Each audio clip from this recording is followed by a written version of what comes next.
वंदे पुरुषोत्तमम्। वंदे पुरुषोत्तमम्। आज हम परम पूज्यपाद श्री श्री आचार्य देव के दो दिव्य संदेश के बारे में आलोचना करेंगे। पहला है गुरु भाई और धंधा भाई। 393वें सत्संग के ऋतिक सम्मेलन में परम पूज्यपाद श्री श्री आचार्य देव ने कहा है, एक घी के व्यापारी मेरे पास आकर बोले, उस वर्ष वे ठाकुर के तिरोधान तिथि के दिन सभी स्थानीय गुरु भाइयों को हविष्यार्पण के लिए छोटी छोटी घी की शीशियाँ वितरण करना चाहते हैं।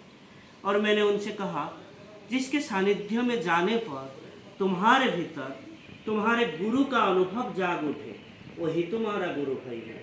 केवल दीक्षित हो जाने मात्र से कोई गुरु भाई नहीं हो जाता। दो दीक्षित व्यक्तियों के भेंट में अगर वे शेयर मार्केट में पैसे निवेश और लाभ के चर्चा में ही मग्न हो जाए तो वह ठाकुर कहाँ है, और फिर वे मेरे गुरु भाई हुए कैसे। इसीलिए गुरु भाई और धंधा भाई में अंतर है। हम लोग ऐसे हों कि गुरु के साथ ही रहे, धंधे में नहीं। ये घटना आलोचना पत्रिका में 2026 में प्रकाशित हुआ था। दूसरा होता है आसन के ठाकुर और आचरण के ठाकुर। ठाकुर को दो तरह से इंसान रख सकता है, एक आसन के ठाकुर और दूसरा आचरण के ठाकुर। अगर आसन के ठाकुर होते हैं वो सिर्फ आचार और अनुष्ठान में ही सीमाबद्ध होकर रहेंगे, और आचरण के ठाकुर अगर होते हैं तब मेरे शरीर के जरिए वो उनके जैसे कर्म कराते रहेंगे।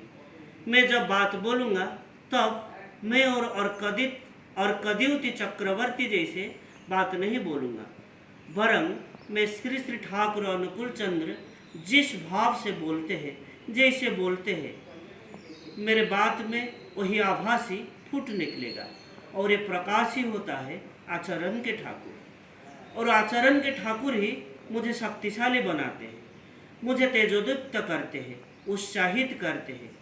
और आसन के ठाकुर, जिसका आसन के ठाकुर होता है, वो क्या करेंगे, एक लाठी, वो लाठी काख में जाग के, लाठी हाथ में पकड़ के उस सब अनुष्ठान को जाके और खुद एक आसन जुगाड़ करके परिचालक बन के लोगों को सिर्फ हुक्म करेंगे। तो आज के लिए इतना ही। वंदे पुरुषोत्तमम्। वंदे पुरुषोत्तमम्। जय।